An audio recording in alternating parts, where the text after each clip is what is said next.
हमारे पास प्रॉपर्टी के नाम पे कुछ भी नहीं था। हमारा गांव में एक छोटा सा घर है, इसके अलावा कोई प्लॉट कुछ भी नहीं। आपके पास पैसा है, इन्वेस्टर बन जाओ। आपके पास बहुत ज्यादा पैसा है, डेवलपर बन जाओ। तो वो एक फ्लूक है, एक तुक्का है। वो छोटे समय के लिए रहता है, थोड़े समय के लिए रहता है। करीब 75 CR का हमने बिजनेस उनको जनरेट करके दिया था। ये भी ऑन रिकॉर्ड है, एक्सेल की शीट में सब कुछ ना रिकॉर्ड में है।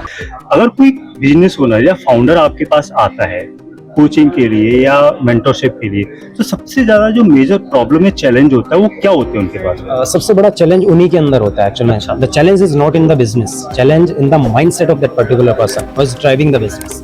बिकॉज कोई भी चैलेंज ना, जो चीज आपने सोची है, जो आपका मिशन विजन है, वो बहुत अच्छे तरीके से आपने सोच करके आप उस इंडस्ट्री में आए, आपने कदम रखा, बट आपने फाउंडेशन पे काम नहीं किया अच्छे से।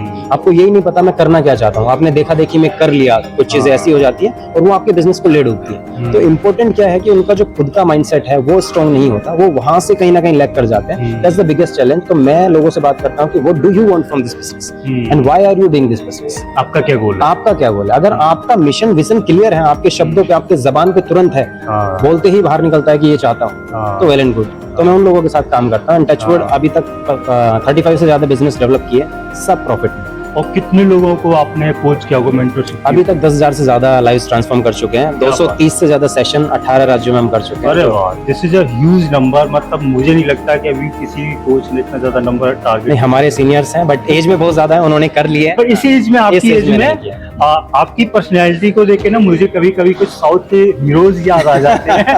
आपकी, मुझे ऐसा लगता है मैं किसी साउथ के किसी एक्टर के साथ में अभी खड़ा हूँ। I am happy always with you. Sir, जैसे अभी आप बात कर रहे थे कि स्टेज पे आपका एक इवेंट आने वाला है, तो वो किस कैटेगरी में है और उसमें किस टाइप की ऑडियंस आएगी? कोई पर्सन अगर आप उसमें आना चाहता है तो उनको क्या वैल्यू मिलेगी?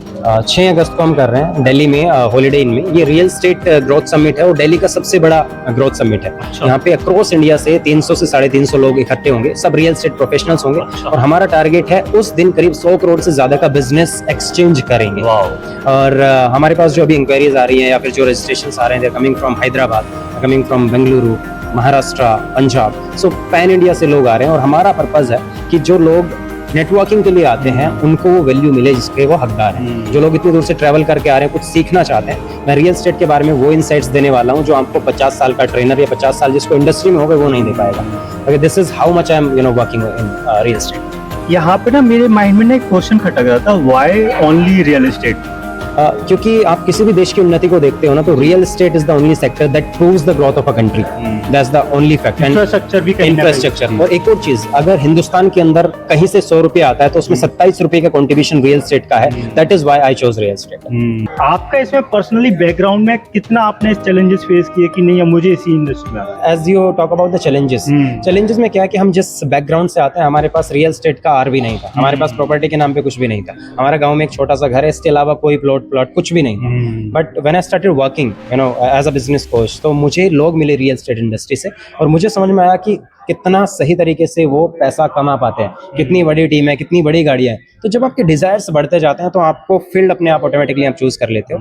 देन सेकंड थिंग, वहाँ पे लोगों को एक प्रॉब्लम आती है कि how to choose the right property. बहुत सारे प्रॉब्लम्स आते हैं, कुछ प्रोजेक्ट जो है ना अनअप्रूव्ड होते हैं, लेकिन लोग फिर भी बेच देते हैं। सो फॉर मी, जब मैं सिखाता हूँ तो मैं वही बताता हूँ कि आपका 1 रुपया भी कितना ज्यादा इंपॉर्टेंट है। So if you are investing even 1 rupees of yours, then think twice before investing, and this is what I tell to the people when they come to the industry. अगर कोई पर्सन हमें अभी हमें देख रहा है, वो चाहता है मुझे भी इस इंडस्ट्री में आ रहा है, ना तो मेरे पास पैसा है और ना ही मैं ना मैं प्रॉपर्टी, तो वो कैसे आ सकता है? सो 4 क्वाड्रेंट होते हैं रियल एस्टेट के। सबसे पहला है कि आप एक सेलर बन जाओ। अच्छा, आप बेचना शुरू कर दो, आप खरीदो मत, आप इन्वेस्ट मत करो। प्रॉपर्टी तो है ही नहीं। हाँ, आप दूसरे का प्रॉपर्टी, फॉर एग्जांपल मेरे पास मेरी लैंड है या प्लॉट्स है, you join me as one of the channel partner। हम आपसे कोई पैसा नहीं लेंगे। You come and you try to sell with us.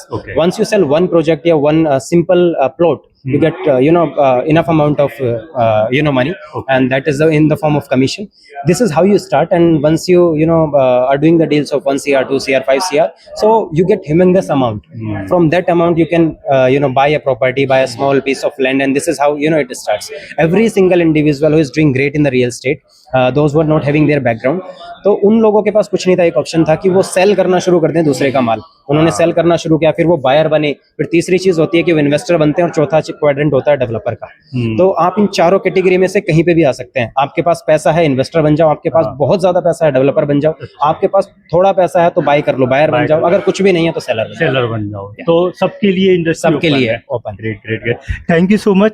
Any piece of advice you want to give जो ऑडियंस अभी हमें देख रही है, चाहे वो किसी भी एज के हैं? मैं अपनी एज में होने के नाते मैं इतना बोलना चाहूंगा, जो यंग माइंड्स है ना, उनके सामने एक चैलेंज होता है कि उनको ना बहुत कम समय में ज्यादा चाहिए होता है, बट ऐसा कभी होता नहीं है। 22 लाख आपको कुछ कभी मिल जाए तो वो एक फ्लूक है, एक तुक्का है, वो छोटे समय के लिए रहता है, थोड़े समय के लिए रहता है। If you want to do something great in your life, आपके फाउंडेशन को स्ट्रॉन्ग करो and be true to yourself.